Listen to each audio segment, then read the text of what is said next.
کہ جی یہ ملک کا ریٹ بڑھا دیتے ہیں. بھائی اگر ملک کا ریٹ بڑھا سکیں پولٹری ایسوسیشن تو وہ تو پھر کمال ہو جائے. دنیا میں ان کو تمغہ ملنا چاہیے.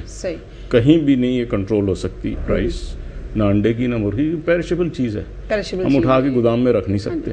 طلب اور رسد کے اوپر اس کا سارا توازن ہوتا ہے. سر آپ نے ذکر فرمایا کہ ڈسٹنس مینٹین نہیں رکھا جاتا، تو کیا ریکوائرمنٹس ہیں؟ کوئی پیرنٹ اسٹاک کے لیے، برائلر کے لیے کوئی اسپیسیفک ڈسٹنس بتایا جاتا ہے؟ بالکل الگ الگ ڈسٹنسز ہیں. ہماری جو ریکمنڈیشنز ہیں وہ گورنمنٹ کے پاس ہیں، ٹیکنیکل ہیں کافی ڈیٹیلز اس میں. یعنی جو گرینڈ پیرنٹ فارمز ہیں ان کے درمیان اور دوسرا کوئی بھی فارم، اس کے درمیان فاصلہ جو ہے 2 سے 3 کلومیٹر منیمم ہونا چاہیے. ٹھیک. اسی طرح broiler farm to broiler farm 1 kilometre کا ہونا چاہیے.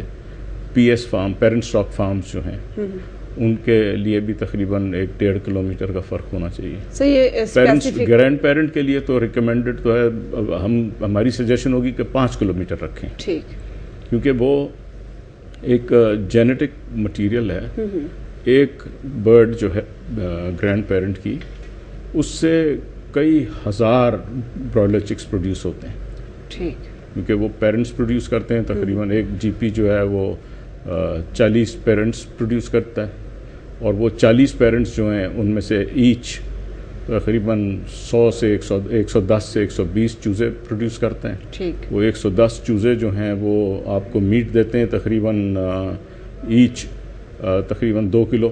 ٹھیک. تو اس سے بڑا لمبا امپیکٹ ہے اس کا. تو ڈسٹنس کی ریزنز کیا ڈیفائن کی جاتی ہیں کہ جرمز کا جو ہے وہ ٹرانسمیشن جو ہے نا، بہت سارے جرمز جو ہیں بائی ایئر ٹرانسمٹ ہوتے ہیں. اچھا، اس وجہ سے اسپیسیفک ڈسٹنس رکھے گئے ہیں. پھر بائی ایئر ہوتے ہیں. پھر کچھ وائلڈ برڈز ہیں جن کا ریڈیس ہے، وہ ایک فارم سے دوسرے فارم 1 کلومیٹر تک جاتی ہیں. کچھ برڈز ہیں جو 2 کلومیٹر جاتی ہیں، کچھ برڈز ہیں جو 5 کلومیٹر تک بھی جاتی ہیں. تو ایک تو وہ بھی سامنے رکھا جاتا ہے، اور پھر ایئر ٹرانسمٹ ہوتا ہے، ایئر ٹرانسمیشن ہے. سر آپ نے پولٹری انڈسٹری کو ایز اے کاروبار آپ نے اپنایا، حالانکہ اس میں کئی دفعہ ایسا ہوتا ہے کہ نقصان کا احتمال نفع کی نسبت زیادہ ہو جاتا ہے کئی دفعہ. تو آپ کیا سوچ کے اس فیلڈ کی طرف آئے تھے؟ آپ فرینکلی اسپیکنگ کوئی سوچ کر نہیں آیا تھا. میں تو کالج میں ہوتا تھا ایز اے ینگ چائلڈ. میں نے شروع کیا تھا 1964 میں. ٹھیک. ارلی 1964 میں. اور میرا پاکستان میں تیسرا فارم تھا. پہلا تھا پی آئی شیور کا ایک فارم، اس کے بعد ایک سنشائن فارمز تھا، ایک میرا تھا. اور شروع میں لوگ کہتے ہیں بھائی بچپن میں بھی مجھے مرغیاں پرندے پالنے کا شوق تھا. وہاں سے دلچسپی تھی آپ کو شروع سے؟ تھوڑی بہت. پھر میں نے کچھ آرٹیکلس پڑھے، اس میں تھا کہ پولٹری جو ہے وہ پرووائڈ کرے گی فریڈم فرام ہنگر. ٹھیک. اور پھر پروٹین پرووائڈ کرے گی. تو ہمارے یہاں میل نیوٹریشن، انڈر نیوٹریشن دونوں تھی. تو وہ آرٹیکل پڑھنے کے بعد میں نے سوچا کہ بھئی اس طرف کچھ شوق بھی ہے. تو تھوڑا سا میں نے چھوٹے اسکیل پہ شروع کیا تھا. اپنی میرے والد کی آئل مل تھی، تو اس میں ہمارے یہاں گوڈاؤنس کافی خالی پڑے تھے. اچھا. کرشنگ یونٹس کے، آئل سیڈز کے. تو وہاں میں نے شروع کیا تھا. پھر محنت سے آگے اللہ نے ترقی دی اس میں. مطلب آپ نے اس وقت سوچا بھی نہیں ہوگا کہ اتنا ماشاءاللہ سے اتنا آگے آئیں گے، اتنا اللہ آپ کو اس فیلڈ میں عزت دے گا اس طرح سے. تو آپ اس وقت ماشاءاللہ سے پروسیسنگ میٹ میں پاکستان میں نمبر 1 ہیں. تو پاکستان جیسے کمزور معیشت والے ملک میں کن کن مشکلات کا آپ شکار ہوئے جب آپ نے یہ پروسیسنگ میٹ کو سٹارٹ کیا؟ دیکھیں، میرے سے پہلے کافی لوگ پہلے کر چکے تھے یہ کام. ایک میٹروپول ہوٹل ہے کراچی میں، انہوں نے پہلا سب سے بڑا یونٹ لگایا تھا. ٹھیک. اچھا، وہ انفارچونیٹلی کامیاب نہیں ہو سکے. اس کے بعد وزیر علی والوں کے ایک رشتہ دار تھے، انہوں نے شروع کیا تھا جفی چکن کے نام سے. ٹھیک. اس کے بعد ماڈرن پولٹری والے تھے، پھر کلائمیکس فین والے گجرانوالہ میں انہوں نے شروع کیا تھا، پھر بی بی جان نے کیا تھا. ایکچولی یہ کام بڑا ڈیفیکلٹ ہے. اس کی جو بیک اینڈ ہے اس کو بھی سمجھنا پڑتا ہے.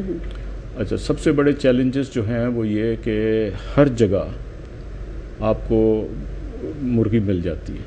ٹھیک. تو تھڑے پہ آپ جائیں، آپ 1 روپے دیتے ہیں، وہ مرغی کاٹ کے آپ کو ذبح کر کے دے دیتے ہیں. تو وہ بڑا ایک چیلنج ہے. وہ ابھی تک ہے.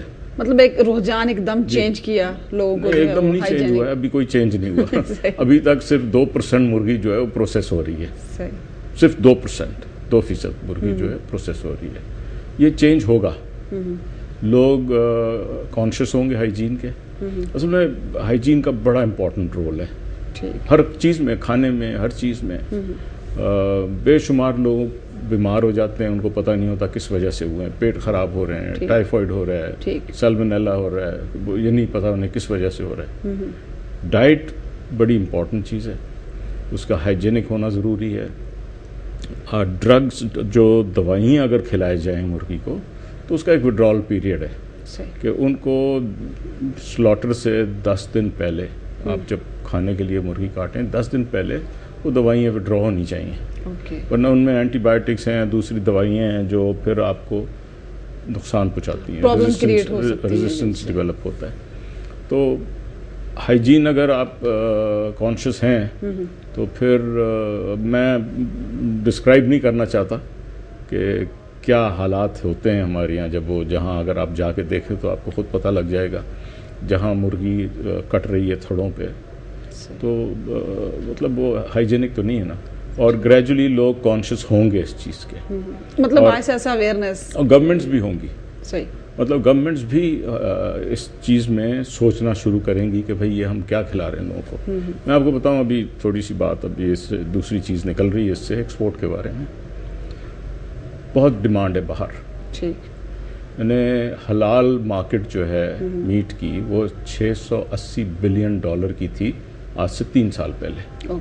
ٹھیک ہے، ہماری نیبرنگ کنٹریز جو ہیں وہاں بڑی ڈیمانڈ ہے، لیکن ہم ایکسپورٹ نہیں کر سکتے اس لیے کہ ہماری گورنمنٹ نے ابھی تک بہت سی جگہوں پہ بین لگا ہوا ہے، وہ ایکسپورٹ کھلوائی نہیں ہے. برڈ فلو کے زمانے میں لگا تھا، ابھی تک لگا ہوا ہے. ہمارے نیبر میں کنٹریز ہیں وہاں ابھی تک برڈ فلو کا لگا ہوا ہے. ٹھیک ہے، بین ہے ہمارے پہ، ہم ایکسپورٹ نہیں کر سکتے. اس کے علاوہ ہمارے یہاں قانون نہیں ہے کوئی ایسا جس میں دوسرے ملکوں کو کانفیڈنس ہو کہ یہاں سے صحت مند، اچھی، ڈیزیز فری مرغی مل سکتی ہے. سعودی عربیہ نے ابھی یہاں ہمیں وزٹ کیا، ہمارے پلانٹ کو انہوں نے اپروو کیا، لیکن گورنمنٹ کی شارٹ کمنگز دیکھ کر انہوں نے کہا کہ جب تک یہ قانون نہ ہو تو ہم ایکسپورٹ کے لیے اجازت نہیں دے سکتے. اسی طرح پورے یورپ میں، یورپین یونین سے اسپین والے ادھر آئے تھے، ہمارا انہوں نے یونٹ وزٹ کیا، ہمارے پروڈکٹس دیکھے، اور وہ بہت کین تھے کہ ہم آپ سے امپورٹ کریں گے حلال سیکٹر میں. انہوں نے وہاں سے ہمیں ایک پرفارمر بھیجے، گورنمنٹ آف پاکستان کو بھیجے. وہ آج تک بھر کے واپس نہیں گئے گورنمنٹ کی طرف سے. انٹرسٹ نہیں لیا گورنمنٹ نے، گورنمنٹ نے انٹرسٹ نہیں لیا، اور گورنمنٹ اگر انٹرسٹ لے بھی تو وہ کوالیفائی نہیں کرتی ان چیزوں کے لیے. وہ قانونی کوئی نہیں ہے، کوئی ادارہ ایسا نہیں ہے جو اس میں ڈیزیز کنٹرول کے لیے وہ کرتا ہو. میں نے بلیو میں ان کا اتنا موٹا پرفارمر تھا جو بھرنا تھا. ہمیں پورا امید ہے، ہمیں پورا یقین ہے کہ ہم کوالیفائی کرتے ہیں. ہاں جی بالکل. ہمیں انٹرنیشنل فوڈ چینز جو ہیں ان کا بڑا اسٹرکٹ آڈٹ ہوتا ہے. انہوں نے سب نے ہمیں اپروو کیا. میکڈونلڈز والوں کا سب سے زیادہ اسٹرکٹ ہے. انہوں نے جب کیا تو ہمیں پہلے آڈٹ میں، ہمارے کوالٹی آڈٹ میں انہوں نے ہمیں 86 یا 85% مارکس دیے.